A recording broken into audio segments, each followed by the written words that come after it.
Welcome to EMTalk. These are the stories of saving lives from the people who saved them. This episode, Flying High, the role of a flight medic in EMS. Here to discuss saving lives is licensed paramedic and vice president of EMS programs at Texas EMS School, your host, Judson Smith.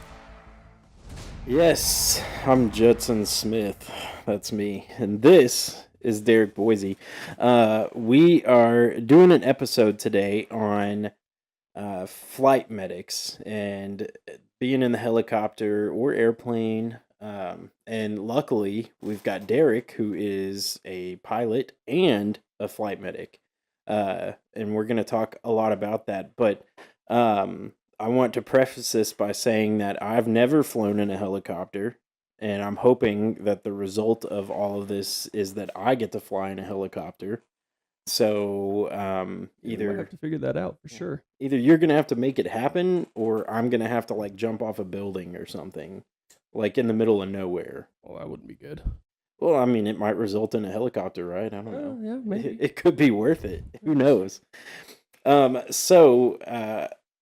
Derek, why don't you start? Tell me when you got into EMS. Let's see. I got into EMS probably going on about 11 years ago, man. It sounds long now that I've said it out loud. Yeah, I'd say about 11 years ago, maybe even 12. Started as EMT, just like everyone else does. And actually, I first started off as going through firefighting school. Out of high school, so that would have been probably like 2010-ish. And funny story about that is I never even wanted to be a firefighter or EMT. Like, that had never crossed my mind. So why did you go to firefighter So school? I was trying to become a pilot.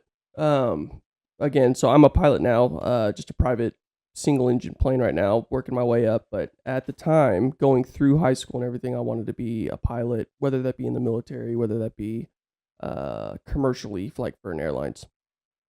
Military at the time was like, nope, your eyesight's too bad. And you go to the recruiter's offices and they try and fill you up with a bunch of information to get you to join, and then hey, you can join us for a couple years, be a mechanic, and then submit your flight packing. And I was like, I don't want to do that. I want to go in as a pilot. Well, that just wasn't happening, and LASIK wasn't 100% really approved, or so they told me. And PKR, they told me I had to get, or it might be PRK. I always get it confused.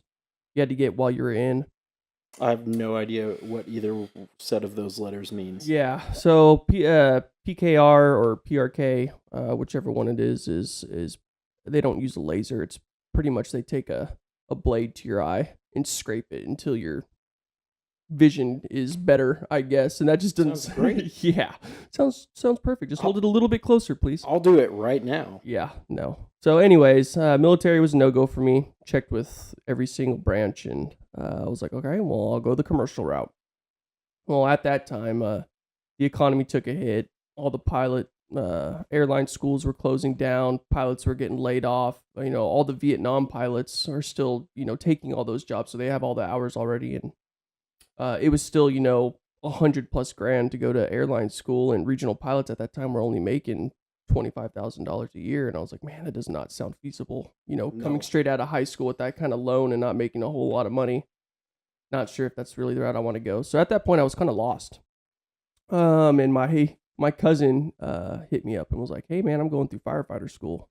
You want to go? And I was like, well, I was currently on the volunteer fire department just kind of as fun or whatever. But I was like, you know what? Sure. I liked being on the volunteer fire department. I'll go ahead and try this firefighting thing out. So went to the fire academy, completed it, did some more volunteer work over there, which the volunteer work in New Mexico is a whole different ballgame than here. It's a lot busier, a lot more wildland fires. It was just crazy. Well, then it was like, if you want to be a firefighter anywhere decent, you need to have your EMT.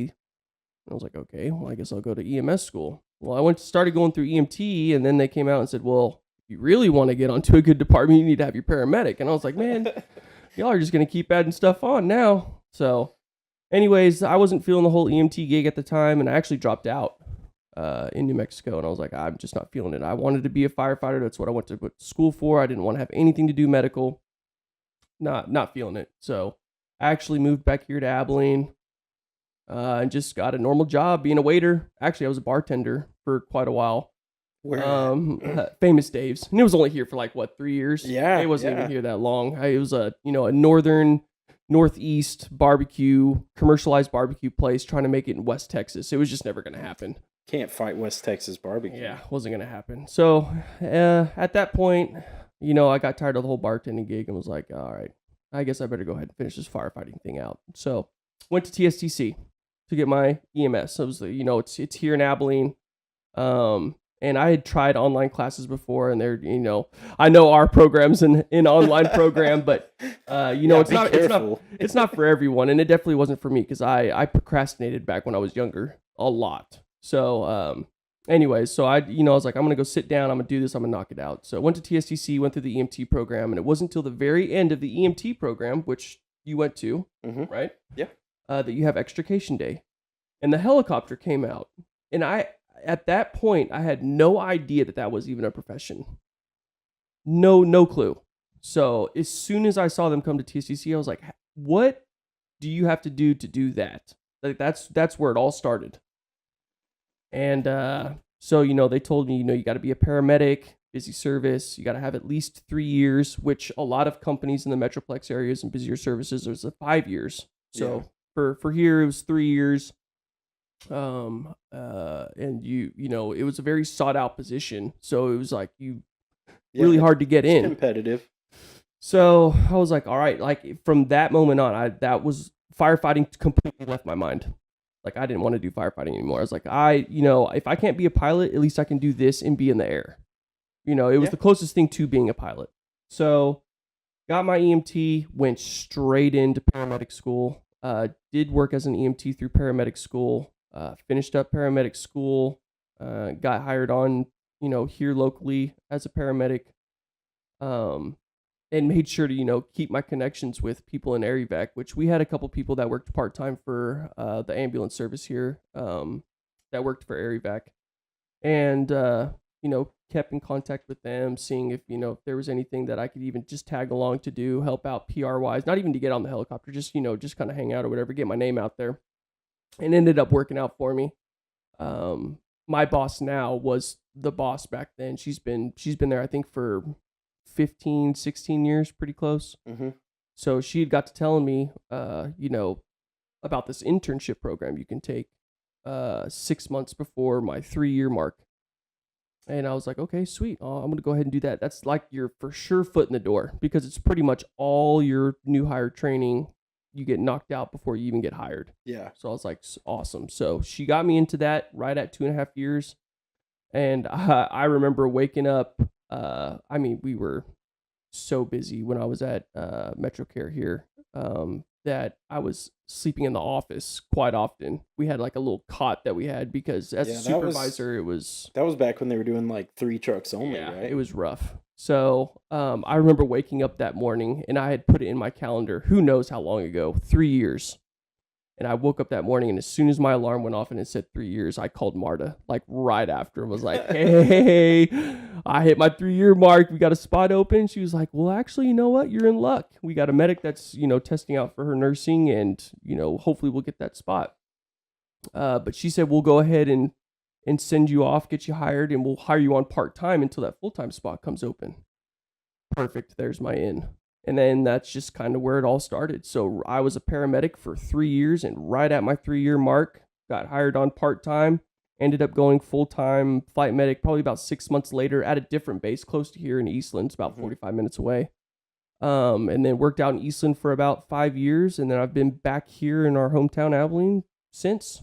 So I've been flying for close to 8 years now, 7-8 years. It doesn't feel like that long. No, not at all. That went by so quick. Well, so for some backstory, Derek was actually my lead preceptor, so my capstone preceptor when I went through paramedic, which was an odd relationship because Derek and I are about 4 or 5 years apart age-wise, right? Yeah, I'd say so. So it was like, here's this young guy that's already doing what I want to do, and he's teaching me how to do what I want to do, which was really cool. It wasn't weird and like, I don't trust this guy. It was just different.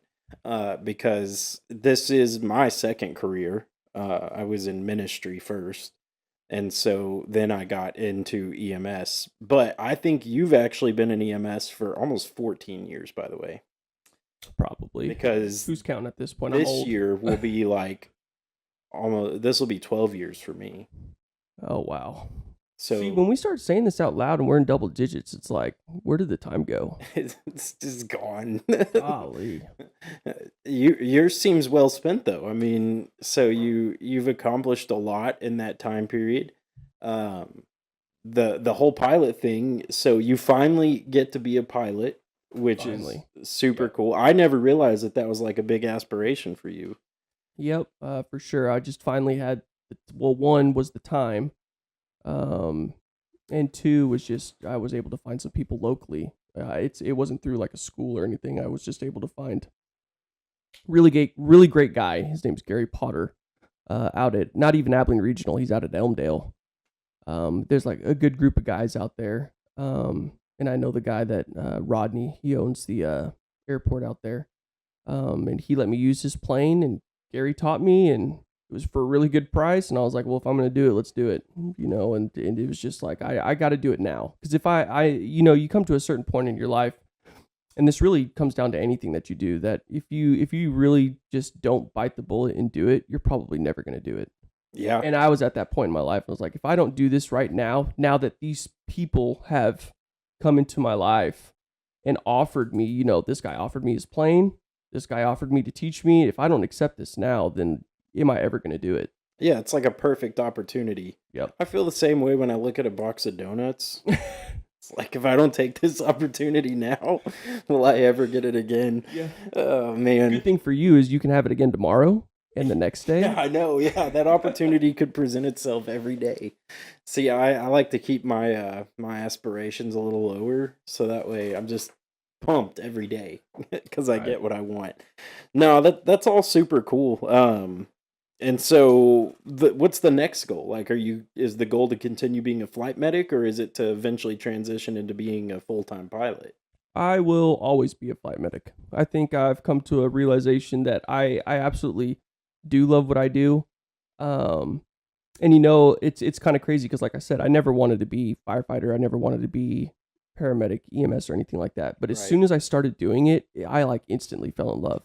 Yeah. And I don't know if that's just kind of like works with how my personality and just how I don't know, like how I function, I guess, because EMS is one of those very rare jobs where you wake up every day and you have no idea what's going to happen. Yeah. Like I that's can't true. see myself, unfortunately for you, sitting at a desk, handling stuff the same all the time. Like it's just not me. Yeah, It's just not no, me. I I like totally going get to it. work, even though, yes, I do work in a helicopter every single time. Yes, I do, stay in the same base every single day. I still don't know what's going to happen. Right. Everything's new. Yeah. So I'm constantly running into new stuff. It never gets stale. It's been wild. So I instantly fell in love with it. And then, as soon as I got on the helicopter doing paramedicine, it was that was it. And so I'll be with this a lifer. I'm still going to work on my pilot. I plan on doing my pilot stuff part-time. It's going to take time. It's going to be a process, but I do want to fly commercially, not through the airlines or anything, but just for, someone local who owns their own plane, fly once every couple months or something like that. Yeah. We've actually got a pilot at our base that does that, and he's got a really sweet gig, and that's like exactly what I want to do. If I can do Some of these pilots end up with such ridiculous gigs that they're making real good money. Oh, I'm jealous. Yeah, it's Jealous. insane. It's amazing. It's really great. Well, so I feel kind of the same way about how I wandered into EMS. Like, it was never on my agenda. Being a firefighter was never on my agenda. Initially, when I went to school, I went to Texas Tech in the pre-med program. I was going to become a doctor. That was what my goal was. And one day I woke up and I was like, I'm going to be a pastor. And I left Texas Tech and went to school to get a theology degree because apparently I thought that's what was necessary.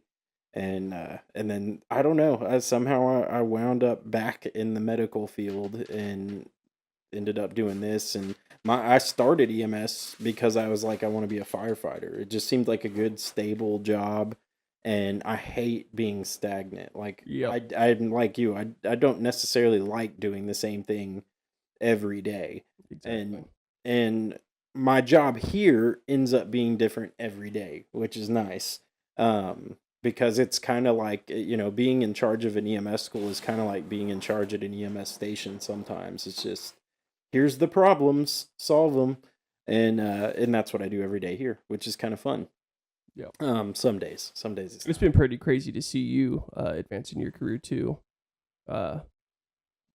Like you said, I was your preceptor for the time that you were in paramedic school, and then all of a sudden you're the head of this organization that has such a far outreach in such a small amount of time. Like, considering what you've accomplished in such a short amount of time, with as many students as you have, and the success rate of those students is astounding.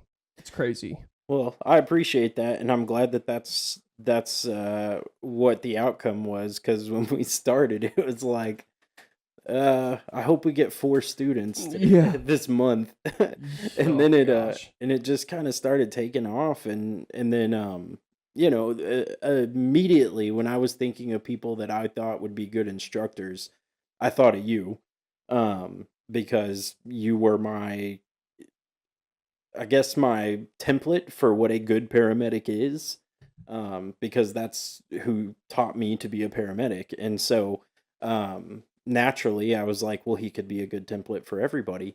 And so eventually I tried to find a way to get you to be a part of it, and you ended up doing that. If anybody that's not aware, Derek does work for us part time, in the background mostly, doing grading and reaching out to students here and there when necessary. And but honestly, like, it's the one part of what we do that I've never really worried about, because I was like, Derek will get it done. Yeah, right. And you do. I mean, Oh, it gets man. harder and harder, I'm sure. 'Cause And it you just keep getting grows. more and more and more and more. And it's just like, wow. Like I said, I've watched it grow, and it's been pretty crazy. Okay, so let's get into the fun part of the helicopter stuff. Okay, so naturally, every person not in EMS always asks EMS professionals, what's the craziest call you've ever had? I am an EMS, but I still like that question because it's fun, especially when you're talking to somebody that knows about it. So, what is, within HIPAA, what is the craziest call you've ever had? Right. So yeah, I'll try and explain this call the best I can. It's crazy because when people used to ask me that question, I would normally have like no idea what to say. I'd be like, man, I've seen so much stuff. Let's and then just spout off a call. But man, this one, now that anybody ever asks me, this is the one that I always go to, because it is by far, this is God's work. This is a miracle by all means. So we respond to an area for a gunshot wound. That's all we're told, is that it's a gunshot wound, and that this kid is, I think he was like 4 years old, 4 or 5. So we're like, okay, we already know it's going to be serious. Yeah, I mean, that's literally all the information we got. 4-year-old, gunshot wound, and then Usually they won't even tell you if it's a kid or not, because they Yeah. don't want you to make your flight decision based on that. So yeah, and we'll go in more than that when we start talking about flight, a little bit more on the flight side and stuff. But exactly, like, they won't give you your like complete mission details until they know that you're like well and on your way. So, and we were well and on our way, but they, at that moment in time, I think that the patient wasn't even at the hospital yet. I mean, they just knew that this was bad, and they needed a helicopter there, and that it was going to be at the hospital. So, me and my partner were already discussing, treatment plans, what we're going to do for this kid, and where we're going to go with this kid. That's a big factor when it comes down to helicopter transport, depending on where you're going, the winds, the weather, and all that stuff. So we're talking with our pilot, we're looking all this stuff up, deciding where we're going to go, getting it all planned out. We get there, and it's actually a really good friend of mine, and you would know him when I tell you, but I'm just going to not say his name on here, just for, again, HIPAA reasons, because as soon as I start spouting off too many details, people are going to start recollecting this. Right. But he was there, and I was like, okay, so me and him are talking. He's the paramedic on scene, and he's explaining to me everything that happened. And long story short, this kid was shot in the head with a it was probably like a 9mm or 45 large caliber pistol. And the doctor's actively trying to intubate him, and he's having some difficulties, but ends up getting the airway. And I'm looking at this kid and looking at his head, and I mean, there's brain matter showing. There's obvious complete skull fracture, and he's got vitals. But instantly, you know, seeing everything that I've seen and everything, me and my partner are looking like, you know, this kid has vitals now, but the chances of him making it are less than 1%, Right. just by looking at him. Yeah, seeing brain matter usually is like you're just like, this is not make it. But it's a kid, right? So you know, when it comes down to kids, it's just like there's a whole different feel in the room when it's a kid. I mean, you see everyone trying to do everything they can for critical patients all the time, but you can just tell that when it's a kid, there's a different feel in the room about things. It's just it kind of hits you different. And what I think what it is for a lot of people, and I didn't realize this until not very long ago, is like when you have kids, especially when they're around the same age, it definitely does hit you different. Yeah. At that time I didn't. So I was kind of in a, you know, very work state of mind. I was on my game and everything. But there were a couple of people in there that were definitely like frantic just because of how old this kid was. So anyways, we, you know, get this kid packaged up, ready to go, fully expecting that he's probably going to pass during the flight. And he doesn't, which in and out of itself was a miracle. Right. We get him to the hospital, get him into the pediatric unit in the Metroplex area, and hand him off. And those pediatric unit teams, they get going and they do their own work and they're great at it. So that was pretty much the end of that for us. So us just getting him there was already a miracle. Right. Later, I had found out that kid survived with a full recovery and no neurological deficits. Which is... Was getting pictures with him with his scar across the head where they did surgery. He's wearing a helmet. He's smiling. He's back in school. That's almost impossible. Amazing. Incredible. Amazing. I would not even have ever thought that was going to happen. No. Ever. I know what incident you're talking about. Yeah. I'm aware of it. And I mean, there's really no other word to describe it, in my opinion, than a miracle. If that was the definition, that would be it for me. Yeah. I don't think I'll ever have a call that tops that one. That is incredible. You're right, though. Calls with kids, as every EMS professional knows, are just totally different. Like, if you have an A game, you go above and beyond that in those instances if you're a good medic. You know, I've been there. I've had the calls and they did not have the same outcome with kids. And you know, having a kid, like you mentioned, after the fact, now that you have kids, but now that you have a baby and you're seeing it from that age up, like it feels different when you go on a call now. Yep. And it's very difficult to maintain that, you know, you called it a work state of mind. I agree. It's just a clarity you have when you're in that mindset that makes people good medics. It's something you just have to have. And if you can't force yourself to do that, then you just shouldn't be a medic. You can't function if you can't do that. Yep. And a lot of it comes down to kind of just where you're at too. Yeah. You know, me and you have also worked rural. Yeah. You know, your hometown back in the day, and you know, to a lot of people, pediatric patients are something that you don't come across very often. Right. And typically when you do, because kids are so resilient, they end up being severe. And just like with anything else in life, if you don't do something over and over and over again, or practice for it over and over and over again, when the time comes, you're not going to be prepared. Right. And that doesn't necessarily make you a bad medic. No. It's just like with anything, with a lack of preparation, But It's just you know, circumstance. I mean, intubation is one of those things that, like, some people do it all the time. It just in the setting they're in. Most people, though, most medics do not do it that often. yep, And so to be good at it means that you're practicing it when you're not doing it. You need to be exactly. doing those reps. Just like working out. Like, how often do I have to lift a heavy weight over my head? Not very often. But I work out so that way when I do, I can still do that thing. And so you do the same thing with EMS. You work out the things that you're not going to do often to get better at it. But I think something that we lack in EMS is we don't practice those pediatric calls very often. Nope. It's not that the pediatric body is treated so differently. It's more so like being able to handle that mentally is what I think is more challenging than anything. Yeah, And I yeah, you agree. can't really train for that. And that part's hard is you can't train to mentally handle that because no matter what scenario, if it's a simulation, it's still a simulation at the end of the day. Right. Right. So, Yeah, I agree with that. I think a lot of it is that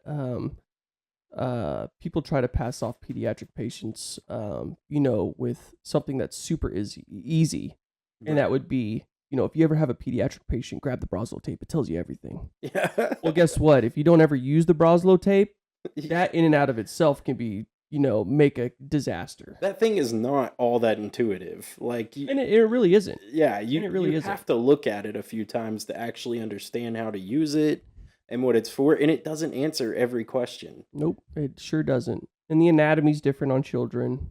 It is a little bit difficult to get an IV. It's a little bit more difficult for intubations and stuff like that. And in the flight world, we realize that. Right. I think that really goes for really any flight company, not just Air Evac. A lot of our training, when it comes down to like quarterly trainings or maybe half year trainings or whatever that is, a lot of air ambulance services really focus on, low population, high acuity patients. So it's, your high risk OB patients, your pediatric patients with whether it's severe trauma or whether it's a really complicated medical call. It's like, do you know how to administer these medications correctly to this patient population? Right. Because a lot of it you have to mix. Yeah. If you don't Yeah. know how to mix D5 or D10 and use a stopcock to be able to administer it to a patient and stuff, like if you don't practice that often enough, come the time to do it, you're not gonna look good. No. No. Or You you're know, gonna have to you're really gonna have to put on a brave face to make it look like you're not confused about what you're doing. Which I mean, I do find value in being able to do that because there's no way to prepare for every situation. right. And so sometimes you do have to stay calm and give the impression that everything's fine, you've got this handled while you try to figure out how to handle it. But there are things like that we easily could be spending time doing when we're not running calls that Yep. we just don't. I mean, in my understanding and my experience, we just don't practice things like that very often. But Nope. it's good to know that, like, there are in the flight community, those are the things like you guys focus in on the things that that you're not going to see as often so that you can practice it and be prepared to do it. I think that's really cool. So here's where we go in from here. I mentioned earlier that they don't always give you a whole lot of information Okay. before you go on a call. So tell me what's that? What do you get when you're about to go on a call? So typically, whenever we get a call, our dispatch center is going to tell us whether it's a transfer, whether it's a scene call, Hmm. the rough location of where it's at, a distance, and a heading. That's it. They don't tell us what the patient is. They don't tell us anything. They just say, hey, 6-3, you've got a transfer flight request coming out of Haskell. Your heading's going to be, I don't even know, just off the top of my head, probably like 340 for, 40 nautical miles. And then they give We're us a going to go into card. that in a second 'cause I Yeah, have no idea what a nautical mile means. right. And then they give us a card number, which is just our call number, and they say, and they say, can you accept? and that's about it. And that gives us the opportunity to, on every call, we look at weather.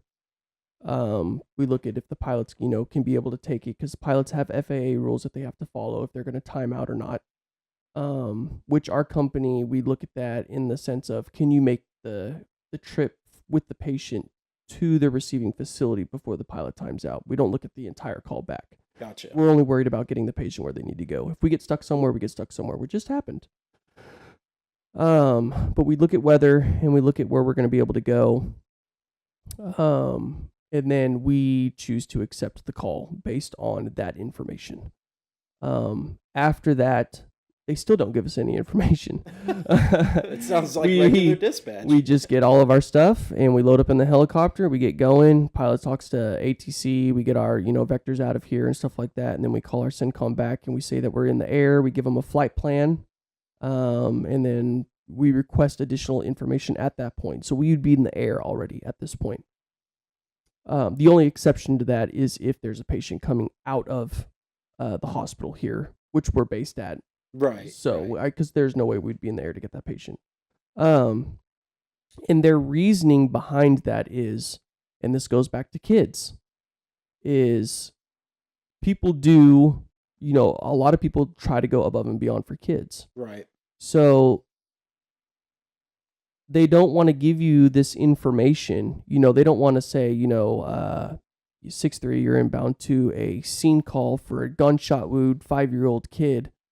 And then have you make a dumb decision based on that information because it's a kid. An unsafe. You could have a thunderstorm, a really big line of thunderstorms between here and there, and then you got the pilot looking at it going, man, this spot of the, in this line of thunderstorms looks like we can squeeze through it. Let's go ahead and try.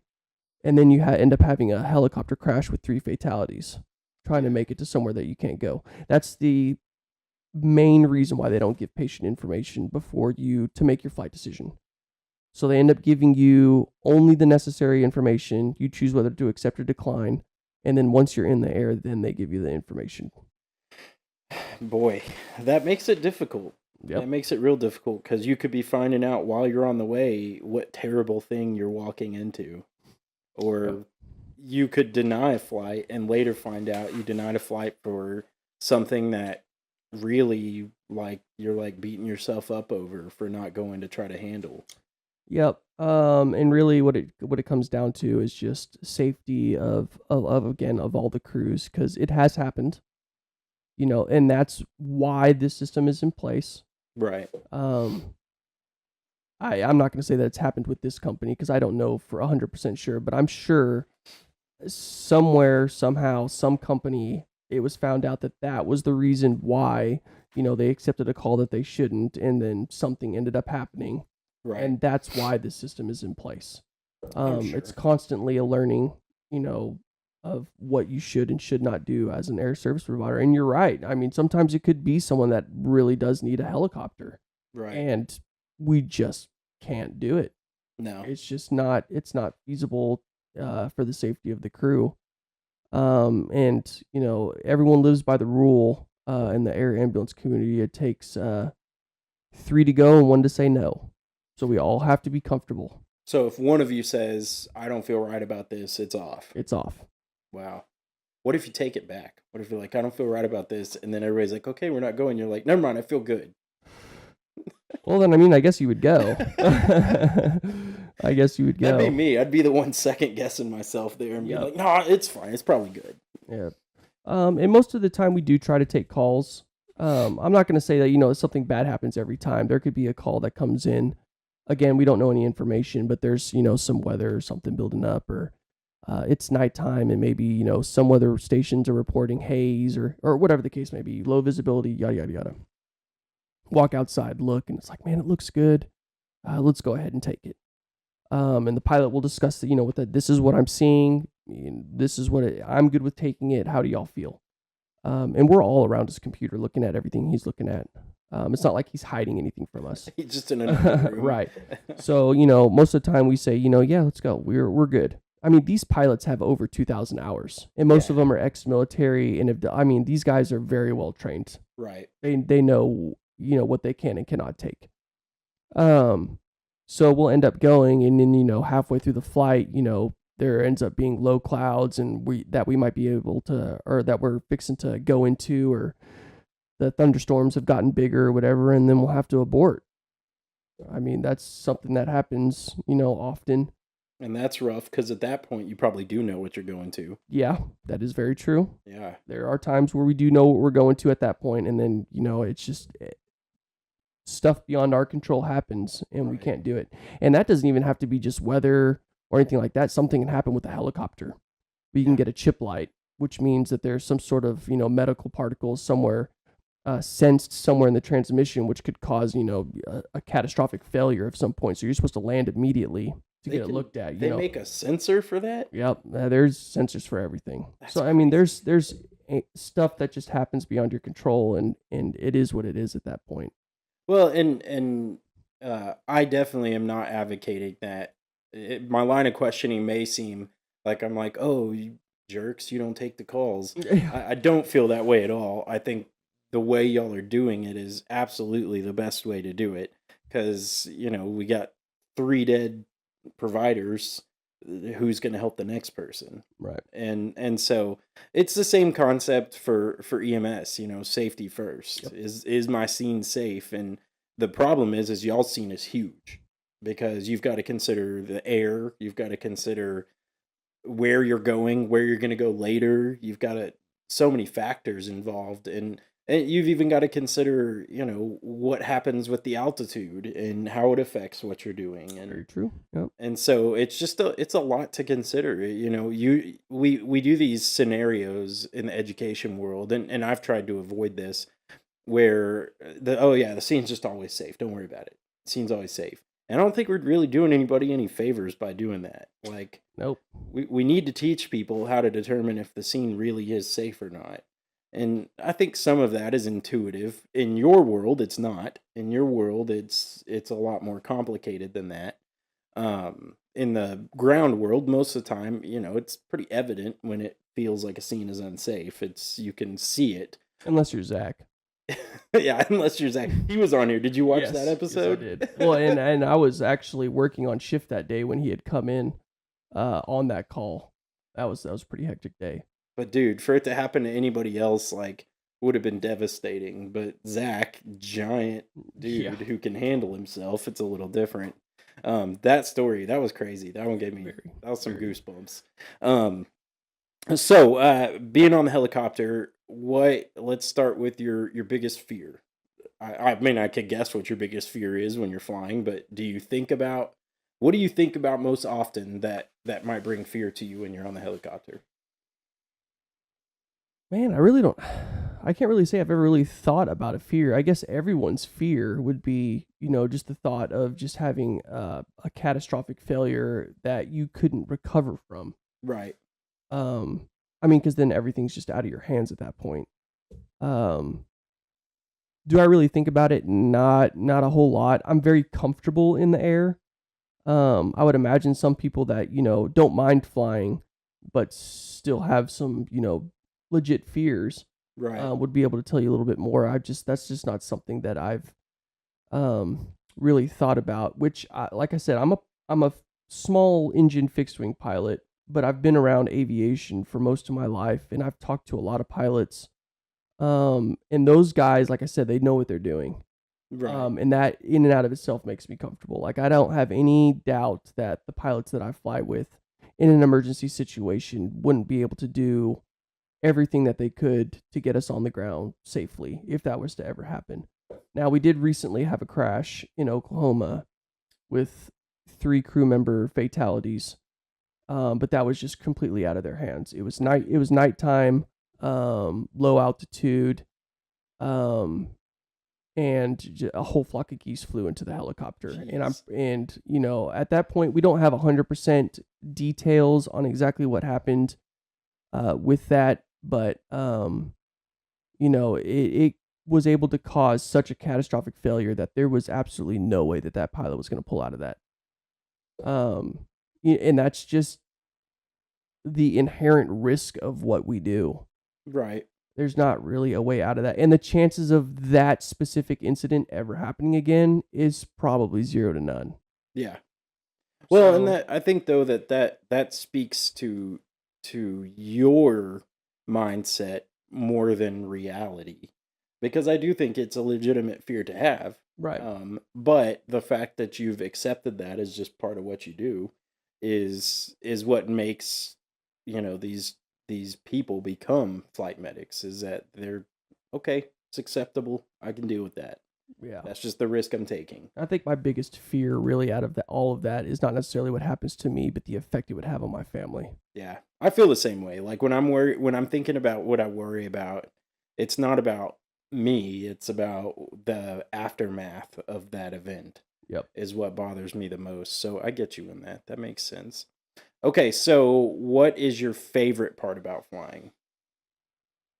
Oh man, all of it really. I mean, just in my job, like I said, everything is always different. I'm always coming across new things. We're get new equipment. That in and out itself keeps everything kind of fresh. We're in a transition right now of moving from a Zoll to a Hamilton T1 ventilator.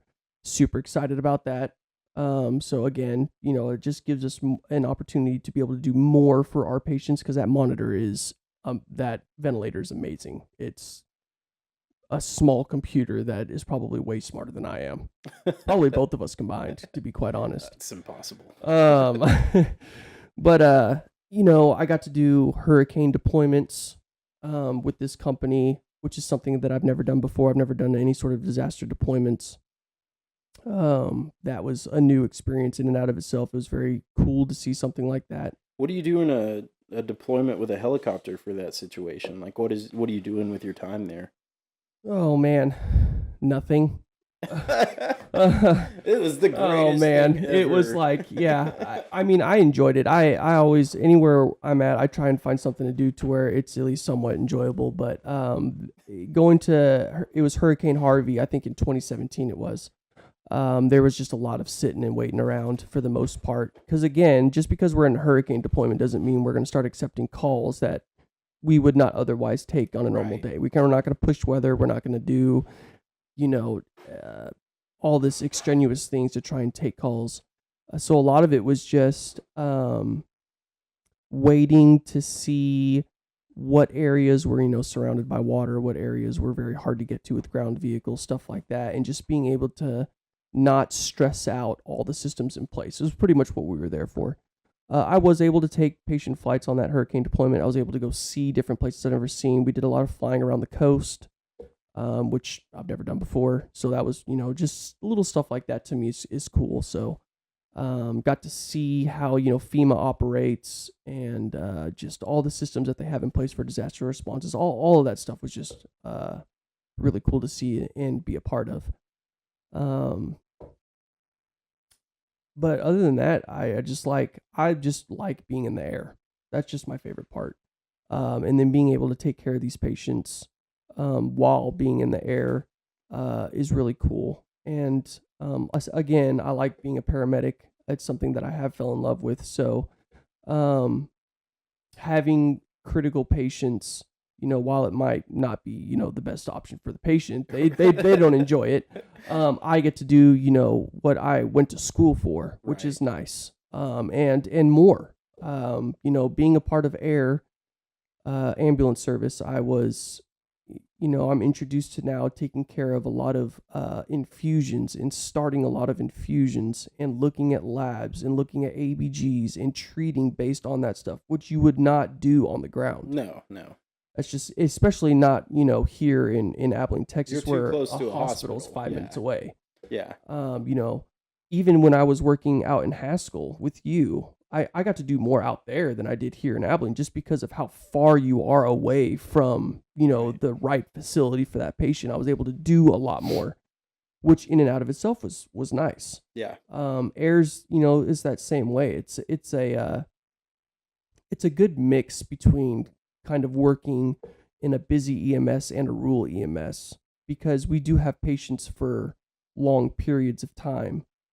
But we're still at the same time very close to certain things. If we're coming back here to Hendrick, that could end up being a short flight, but it could still be a very critical patient. I could still be doing a lot Right. in that very short amount of time. So it's nice in that sense, and that's why I think I like flying the most. Is just being able to utilize more skills and then also be in the air at the same time.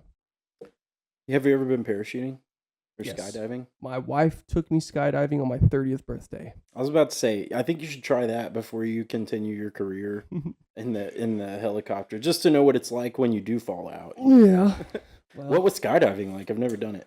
Not what I expected it to be. So I guess if you've never done it before, I think you would think that you would get like butterflies in your stomach, or something along that extent, kind of like a roller coaster or something. But when you jump out of a plane, me and my wife both said this. It wasn't anything like that. It just got really loud, really quick, Mm-hmm. and then it was just like everything was still. You could take the time to look around and see everything, and You don't feel the drop? no, because if you think about it, you're already going 120 miles an hour in a plane, Oh, so there's not as much acceleration. right? You're not going from 0 to whatever it is, so you don't. And we had that discussion That afterwards. doesn't where even you're like, sound fun now. right, That's the part I would want. right. But at least you got to enjoy looking around. It was very Yeah. cool. But a lot of people, I think, it's so funny because I wear a vest when I work, carry all my stuff in it. Felix, my partner, he was my preceptor when I was on the ground, and we're partners now here on the air. He was your capstone preceptor? Yeah, That's funny. yeah. He gave me my paramedic patch, and I gave him his first set of wings. Look at that. Crazy, huh? Yeah, it is. But I always carry everything in my vest, and he carries nothing because he relies on me, or so he says. But It's like me with trauma shears. Like I never carry trauma shears, and then I always just turn it to whoever's with me. I'm like, "You got trauma shears?" yeah. So they always ask me, patients and the hospital staff and everywhere. They're like, "You got a parachute in that thing?" Because I think everyone's under the assumption that helicopters, like if the engine quits or something, like you can't eject. Everyone knows that you like fighter planes and stuff like that you can eject, or you can jump out of a plane with the parachute and everything be fine. Well, you can't necessarily jump out of a helicopter with the parachute. I mean, you could. They probably But suck you you back don't. up. Yeah. Yeah, you don't. And then, you've got you can't eject because there's, this huge fan blade above you that will dissect you as soon as you go through it. Maybe that's better. But planes, when they have engine outs and stuff like that, typically they have another engine that can get them where they're going or whatever. They can make an emergency landing, whatever. And people, a lot of people think that when an engine dies in a helicopter, that's it. Yeah, I You're would've gonna fall out of the assumed that. sky and you're done. That's not the case. As a pilot for a single engine plane, if my engine quits, the plane can glide for Right. quite a long distance, actually, until you find a field or something to land into and everything's cool. Helicopters, pretty much the same way. They do what's called an auto rotation. And pretty much what that means is if the engine completely loses power, you can still use the flight controls and the transmission is still engaged to where they can still create lift with the rotor blades. So you will be falling, at a good rate towards the ground, but then once they get closer to the ground, they can still use their flight controls to slow all the way down and make a normal landing if they have the area to do so. I did not know that. Yes. That's pretty So cool. they do have time to look around, and it all depends on altitude. Altitude is time in aviation. If you're really close to the ground and you have an engine go out, you probably only have a few seconds to figure out what you're going to do. But we typically fly, a couple thousand feet off the ground. Gives us we still have about, a minute or so to figure out what we're doing, even if we have an engine out. All of us in the back, we're helping out the pilot, looking out, seeing what we can see as far as places to land. And You have a minute or so before you plummet to the ground. yeah, well, that's what everyone thinks, but they can control their airspeed. That's cool. They do pretty That's good, and a lot of people don't know that. So there are, safety measures in place for helicopters that a lot of people don't know about. And again, that gives me comfort. If something happens, these pilots train for this all the time. Right. They go up to O'Fallon to our headquarters, and they have to do this yearly. Where they train emergency where they practice, landings. just like where we practice, OB patients and PD patients. They're constantly practicing emergency procedures just in case the day comes where they have to do it. That's It's all muscle memory. It's good to know. Yep. Okay, so last two topics before we finish this thing. Number one, are you ever planning on being able to fly a helicopter as a part of what you do? No. Okay. And again, that kind of goes back to what I said. You have to have at least 2,000 hours as I think a helicopter pilot. I'm sure there's a way to transition some airplane hours over to helicopter, just like you can do helicopter over to airplane. But you have to have 2,000 hours in a specific kind of helicopter to be considered for medical helicopter operations. And helicopters, renting a helicopter for an hour of training is like $250 an hour, maybe, and that's probably on the cheap end. And that's not counting what you pay an instructor to do. And that's just not feasible No. for me. I should have started that a long time ago if I was Yeah. going to do that. It's expensive. So, that's not going to be feasible. But and again, I'm okay with that. I'm perfectly fine with where I'm at with the fixed wing stuff. So, Okay, so last question, and you you may or may not want to keep this in. We'll see. What did you used to do in your free time when you were working the ambulance? DJ. DJ. All right. What was Yes, I your did. DJ name? Yes, I did. DJ SVT. SVT. Get your heart going, man. So, I used to listen to Derek's little mixes sometimes whenever he was my preceptor, and you made this one that just stuck with me forever. It's Faded. Yep. Is the one that stuck with me, and that's like when you were real serious about like trying to create like your own stuff. Yep. And so it always stuck with me, and I have never let it go that Derek is also DJ SVT. I'd say Sorry. Yeah. He's retired Yeah. from DJing. Very short-lived career. I had to find something to do being on that truck for every hour of my life. Oh, I know. For I 3 know. years. It's can be torturous. If you don't have a hobby, you're gonna hate that job. So I do appreciate you coming and hanging out with us and talking to me about your life and what's brought you to where you are and what it's like to be on a helicopter. There's 1,000 other things we could talk about. Oh yeah, about it. This go for a while. And so we may do another episode where we come back and talk about like the logistics of How to become a flight medic. how to become a flight medic, what the difference is, how you manage your patients differently, that kind of thing. Okay. Because that's all pretty interesting as well. Part 2 for sure. Part two. I'd be happy to do something Part like two, that. flying higher. That's what part 2 will Yeah. be. All right. So as always, Texas EMS School sponsors EMTalk, and so want to give a shout out to them. If you're ever considering wanting to get into EMS or wanting to advance your EMS career, please look us up, www.texasemsschool.com. We'd love to help you get started or help you keep moving. So I'm Judd, and this is Derek, and this is EMTalk. Good being with you. Yes, sir. The stories about saving lives from the people who save them.